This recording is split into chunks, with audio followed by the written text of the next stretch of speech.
Okay, I'm Michael Binion, and I'm the chair, I guess you don't say chairman anymore, I'm the chair of Canada Strong and Free Network, which is formerly Manning Center. I met somebody yesterday who said, I am so glad you changed the name because I wouldn't come when it was the Manning Center, and I said, okay, well that's one, and after 5 years, so hopefully we'll keep growing that way, but the name's starting to roll off my tongue more and more, Canada Strong and Free Network, and I want to just make a quick comment before we dive in that in terms of this conference and the one that we have in Ottawa, is that I think it's something that's important that we're doing in terms of a third party. Yesterday we had a whole day of campaign techniques for movement people, candidates, all how to win campaigns.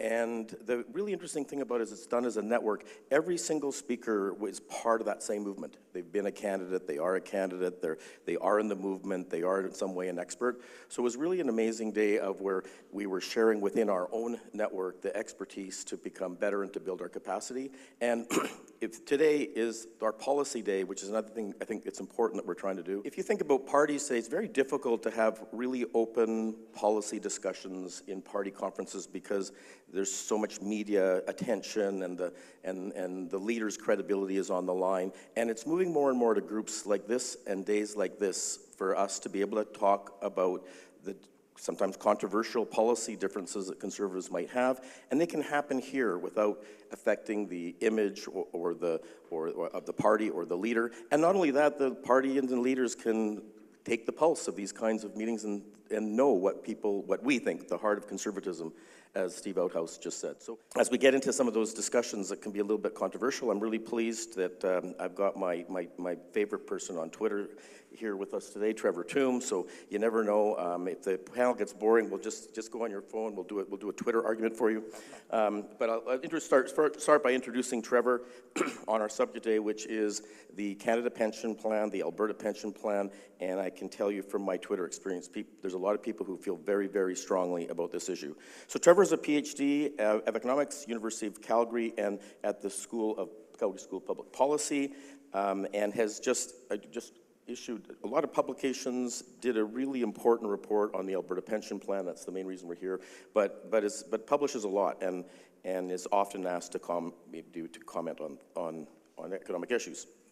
Josh beside me here is from Drumheller, has an economics degree, and executive director of Project Confederations since its inception, and it's a nonprofit group, been working with other nonprofit groups in Alberta. And then Corey is a columnist, we're currently with Western Standard and the Epoch Times, and the Cowboy Network, the Corey Morgan Show on the Cowboy Network. So I love the sound of that. Okay, so we want to get into, and I've told the panelists that our real objective today is to try to inform. And so maybe just before we do that, I'm just going to ask from a show of hands quickly for people, who here who here is very concerned and unsure and doesn't have enough information and therefore is against or very unsure about the pension plan? So can I get the hands on the people in the crowd that feel unsure, uninformed?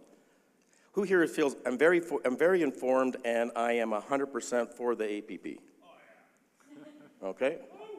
No, that's about half the room though, a little bit more than, and who says, so then that means the rest of you are either too shy, but I'll give you a chance, I'm informed and I'm against it. That's not the rest of the room, that you are just shy people. Okay. So we're going to start off, I think, with what I think are the number one things that as I've been arguing or talking to people about this issue, and that's actually how the Canada Pension Plan works right now. And I'm going to ask Trevor if you just start off, and because I think your report's extremely good, just explain us, how does the plan work now? Lots of course, interesting details, but at the end of the day, it's a payroll tax contribution that funds a formula to determine set of benefits that you receive later on. So that's perfect. But so Josh, you've been talking to people, but just on this one question, what would you say as you're talking to Albertans and you're doing your tour?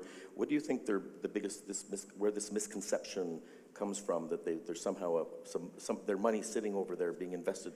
Right now, all the Alberta government has done is release a hypothetical report and all hell has broken loose in Ottawa. I want to get into the report. I want to give Trevor a chance to talk to the report. But before we get into all those details, and we're going to give you another chance to run through all those numbers because I forgot some of them already.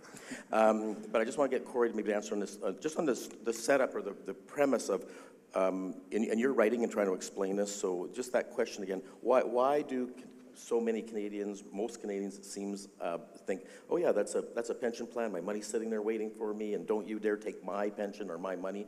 But then as a writer, tell us maybe just address that question, but how do you find explaining that to people, how easy or difficult is it for people to explain to them the truth of what Trevor was talking about? It's more like a tax and transfer program. Yeah, well, it can be challenging because, to be blunt, as important as it is, the nuts and bolts are pretty dry to most people. Okay, so let's get to that next point. How does it work as a transfer system? And so I'll ask the question, we'll let you start again, Trevor, that if the money's not sitting there, if it's just a pay-as-you-go and it's a transfer system and the money's not sitting there, why is there so much money sitting there? Well, the money is sitting there, and it's being invested by the investment board to generate a return to offset future contributions by workers. It's just not sitting there in a way that's earmarked for you as an individual. Okay, so Trevor, I want to just explain, like, how does it happen? The money goes there. How does it actually mechanically transfer? And I'll just do the example. Like, people like me, born in 1911, who might be a minute or two from retirement, right? The whole thing is, well, as Alberta gets older and people like me retire, then the money's going to come back, right? So how does it mechanically transfer money? Yeah, so that's a great question where I think I'm going to have a different perspective than Josh or Corey here in terms of what is actually being redistributed across provinces. So no question, residents of Alberta contribute more to the Canada Pension Plan than residents of Alberta receive back in benefits. So you've opened the door. Josh has been wanting to talk about this for a while, but I'd like to see if we can just break it down into pieces because I find it's a lot to discuss in one piece. So I want to talk about the first piece under the Act, which is not what you were saying, but just like, why is Alberta allowed to leave at all, and why doesn't the money? Like, people say, well, that's Albertans' money. It's not Alberta's money. So how does it become Alberta's money? So if we can just talk about the Act relative to, and maybe just quickly on the Constitution about which jurisdiction pensions are. So I don't, Corey, did you want to start a comment on that, or? Well, sure, I come in quickly. I mean, something like that is constitutionally could be within provincial purview. It was a matter of all the provinces agreeing on getting together in an act in the first place to cooperate on it. And there's important uncertainties, so I hope that the Alberta government does actually launch a reference case on this to resolve these uncertainties, because it's only then that we could form an intelligent view on whether this is a good idea or not. Okay, I don't want to get too deep into this next issue that we all love, but I suspect most people won't. But I wanted to maybe just take 5 minutes and we'll just talk about this formula, because I mean, these are wildly different numbers from the Canada Pension Plan and others saying, well, you only get 16%, which would be some number well under 100 billion, and yours is 125 billion, and then, you know, LifeWorks is 340 billion. I mean, these are big numbers, right? And I mean, most people, you know, it's hard to know how many millions are in a billion again, so it's difficult, right? But let's just try to work through the formula quickly, and then I'd like to move into the management of the Canada Pension Plan today, and then a potential Alberta Pension Plan to finish off our panel. So we want to save some time for that. But okay, in the formula, the 4 pieces. So I just want to go through them one at a time. One is that contributions. That, as I understand, that's pretty easy. Nobody's having a lot of disagreement that it's possible to calculate what contributions were put in. Does anybody have a different view of that? No, it's conceptually easy. So adding up the contributions, adding up the benefit payments, conceptually very easy. The publicly available data is not quite at the level that we need to. So let's just talk about the management. One of the things I've seen is this sort of almost mythological, amazing performance of the Canada Pension Plan. So I just some questions that I've been starting to have as I started to look into it. So the number one question I have, 9.8% of the assets in China. What do you think? Well, I'll just have them. So 9.8% of the assets are in China. I mean, I look at China like we can't get Michaels out of China, and that worries me because I'm a Michael, right? And so how are we going to get our money out of China? That's one question I have. 55% of the fund is in non-marketable, like nothing that you can mark to market. So what's the value of 55% of the fund? It's the pension plan itself tells us what the value of that is, right? And something like 35% in private equity. So of the non-marketable, it's some real estate and things like that, but there's also a lot, the rest is in private equity investments, shares of companies that we don't know what the value is of either. So how do we know what the real returns of the Canada Pension Plan are if 55% of the assets are in non-marketable assets? No, we can't sit here and kind of nitpick what the investment strategy of the CPP is. Maybe they're making a mistake in some of the asset allocations, either across sectors, across types, across countries.